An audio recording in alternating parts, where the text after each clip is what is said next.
Nestled below a clouded Himalayan range in northern India, Tibetan monks in exile recite sacred Buddhist scriptures. These days, the monks here in the Dalai Lama's personal monastery, the Namgyal, are also contemplating the fate of Tibet. The country's parliament in exile has approved the Dalai Lama's request for an emergency session in November to debate the future direction. This follows the Tibetan protests and Chinese crackdown in March. For the 130,000 Tibetan exiles, the question is whether to continue with their spiritual leaders' middle way approach towards China, neither accepting Tibet's present status under Beijing nor seeking independence from Chinese rule. Some now question the middle path after the exiled government counted 200 dead from the crackdown and an undetermined number of monks and lay people missing. The fifth Samdong Rinpoche is the Kalon Tripa, or Prime Minister of Tibet's government in exile. The incarnate Lama tells VOA News this year's events have created a seismic shift. Since March 2008, there have been a lot of protests and then international sympathy. A great change has been taking place during these days, and we shall have to review the situation and how we shall have to channelize our future course of action. Input will come not only from Tibet's parliament in exile, but also from intellectuals and non-governmental organizations in the exiled community, mostly living in India. The Kalon Tripa has long advocated the kind of non-violent resistance popularized by the Indian nationalist leader Mahatma Gandhi, believing those in Tibet should assert their rights under Chinese law to stymie Beijing.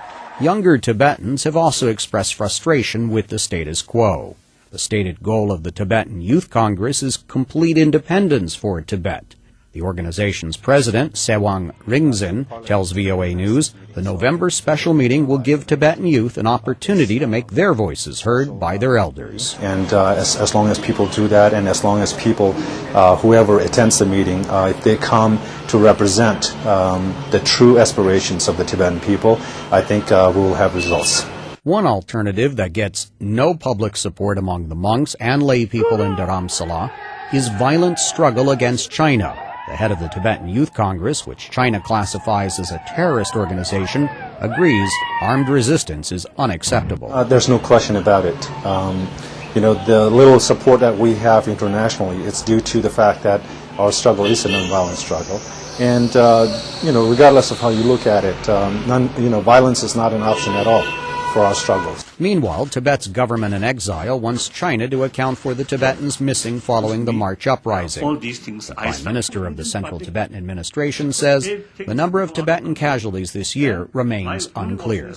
Large number of Tibetans are still missing, and a large number of monks and nuns who are taken away from Lhasa are still imprisoned in various Amdo places and Kham places. And we are hearing that unconfirmed news that now they are beginning to release but not allowing to go back to the Lhasa monasteries. China has repeatedly accused the Dalai Lama of fomenting violence to disrupt this year's Beijing Olympic Games.